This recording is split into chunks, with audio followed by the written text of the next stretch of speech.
Well, hello, and welcome. If you're new here, hi, my name is Angela. I'm a board certified trichologist, which means that I know everything about the health, structure, and diseases of both hair and scalp. I am also a product research or ingredient research junkie, and if everything goes as planned, a cosmetic chemist to be. So, welcome again. This is going to be an update about my laser tattoo removal. So if you would like to know everything about that, then most definitely keep on watching. Quite some time ago, I uploaded a video with my laser. Well, I uploaded two videos. The first video explaining why I would like to get a tattoo removed that I've had for over 10 years now. And the second one was my first session getting the tattoo removed. Now, since then, I haven't posted a new video. And the biggest reason why I haven't is because not that much has changed in the meantime, and there was not that much to talk about. So what I will do, because I finished my 4th session now and my 5th session is in a couple of weeks, so I thought I'm gonna give you an update on how it went since that first one and what to expect. I'm also gonna go through the products and the techniques that I used for maintenance, for the healing part, but also for example, sunny water and what to do with it. I have a new appointment in about 3 weeks, and you need to keep at least 8 weeks in between every laser session. Now, life happens. Sometimes it's a little bit more. Last time it was a little bit longer due to me having a surgery on my nose, the inside of my nose shells, they call it. So I wasn't able to do it at the right time, but now I've done 4 sessions and my next session will be in about 3 weeks. So first things first, because again, I think that's the most frequently asked question. Does it still hurt? Yes. And I feel like I have quite a high pain tolerance. It's not fun. It's bearable. I think that the number one tip that I can give is to let them cool you as good as possible. I would not recommend using any like numbing cream, because the numbing cream can interfere with the laser, which ends up resulting in the laser not doing enough, if that makes sense, it not being powerful enough. And I feel that with everything that you do that is still bearable pain-wise is to feel it, because if something goes wrong, then you'll know, you'll feel the difference. I think that's very important. That's the same with getting a tattoo. I would never recommend a numbing cream, because if someone tattoos too deep, you won't be able to feel that correctly. And when it comes to me and my body, I would like to know what's going on, and I feel like your intuition and what you're feeling at a certain moment is very important, and you're 9 out of 10 times right. So I did not apply or did anything regarding numbing cream. I have my tattoo on the side, which I will show you later on. And the thing is, when I got a tattoo, the most sensitive area was like at the end, like really on my ribs. And when it comes to the laser, that's also where it's most sensitive. So it will be more painful on the areas that were more painful when you got it tattooed. The pain is like, how can I describe it? It's extremely sharp and fiery, but after that, it's gone. Then it's just a little bit of sensitivity, but after that, you'll cope. It's very easy to do, at least from my personal experience. Another tip that I have is just to keep on talking to the person that is doing the treatment. It really helps to kind of distract you lightly, fool your brain a little bit by trying to still talk and think about certain things that you want to say instead of only focusing on what's actually happening. That's what I've been doing. Now, I would say the first 2 treatments, I really didn't see a difference. The first treatment looked the scariest because I got frosting on my tattoo, which looked really scary. I do think that was the most painful session, just because there was so much ink, because they do say that, the less ink you have, the less painful it will be. And because it was a new experience, I didn't know what to expect, but the aftermath did feel a little bit more intense than afterwards. After the second session, I was like, why am I still not seeing anything? Kind of got like annoyed by it, because I was like, I see so many people that just in a couple of sessions already see amazing results. But then I remind myself that those people that I've seen having those results had really, really light and fair complexion. So they, for one, had a different laser used, and secondly, they're able to go way higher when it comes to the laser frequency because of their skin tone. So with me, we go low and slow, and for the people who want to know, we use the ENIAC laser, which I also use to get my hair removed, and that is the safest option for people of color. Really do your research. I've seen horrendous, like super scary scarring due to the wrong lasers being used on dark skin.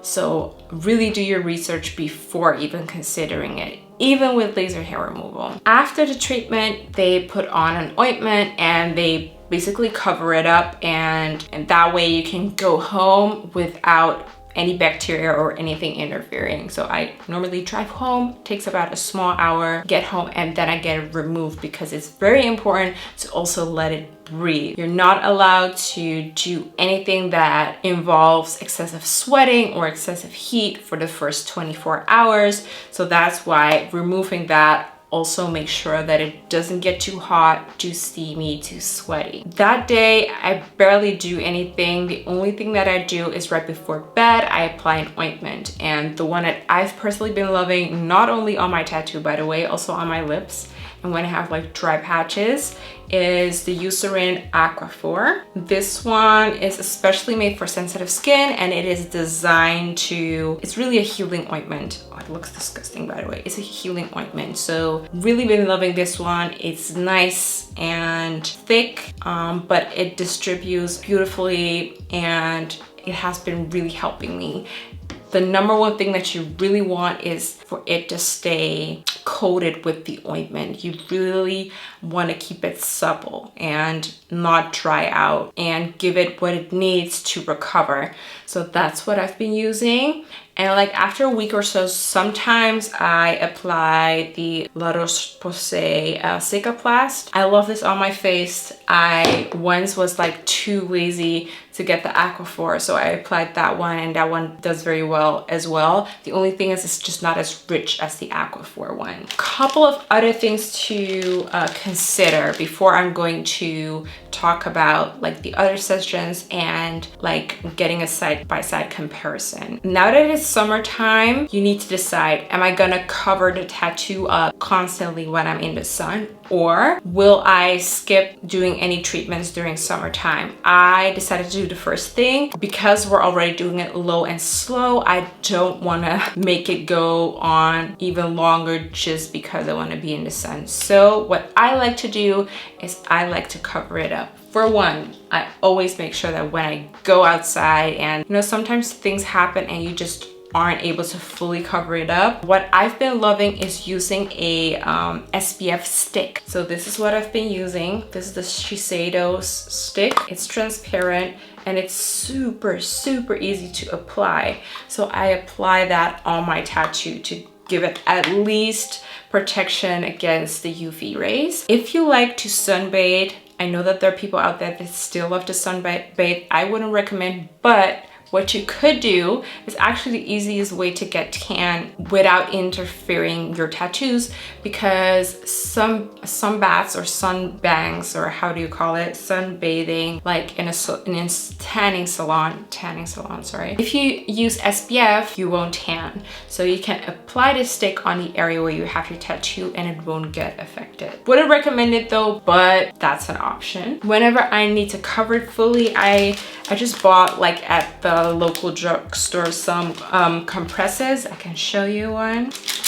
I'm wasting a whole one for you, but literally just looks like this. And then I still put the SPF on just in case. You have different sizes, but this is what I like to use. I like to keep it like this and then add another one on it because my tattoo is a little bit wider. And I like to use sports tape because sports tape just sticks better. So apply that and I'm good to go. Now for the overall update, I am gonna change clothes when it comes to showing what it looks like right now, but we can do a comparison with what I've already got. I will show you some clips in between, when it comes to what it looks like while I talk. But first session didn't see too much. I felt the most. And the second session also not much happened. I really started to see slow results after the third session. I saw some lines like kind of fading. I felt like the ink was less there, so it wasn't as dark as it used to be. And now with the fourth session, I really do see it fade away and certain like letters not connecting anymore. So I'm really happy with that. I'm not even halfway through. It will take about 9 sessions before I'll be done, and that is just an indication. Again, like it really depends on the person. It depends on the way that it's been tattooed, how much ink was in there. In my tattoo, there was a lot of ink, so that just makes it that more sessions are needed. And it's just very important to use ointment, so keep it nice and moist, protect it, and drink a lot of water for your body to break down the ink that it has lasered. So this is what it looks like after the first session. Like I said, not that special. Second session, you might see a difference, but like in real life, I didn't really notice that much. Third session, I do really feel like, especially if you compare to the first session, that a lot has changed. And now with the fourth session, you do really see that, okay, like there's something going on with her tattoo. If you wouldn't know me, you would think like, why isn't her tattoo really out there? You know, it's kind of faded. So yeah. That's the update so far. I think that I will give you another update like around maybe the 6th or 7th session, just because then I have more to compare to and more to talk about. Because doing it every session, I know that that was what I've planned, but not that much changes in between, and it's just something that takes weeks for it to like even be noticeable. So I hope that you're not too disappointed, but I just really want to make sure that the videos are worth watching, if that makes sense. Let me know your thoughts. Let me know if you are also getting your tattoo removed and what's your experience so far. I would like to know. And have you seen a lot of difference between the first and second session, or do you really have the same opinion like me that like after the third session you're starting to see things? Thanks again so much for watching. Please stay safe, and I will see you in the next one. Bye.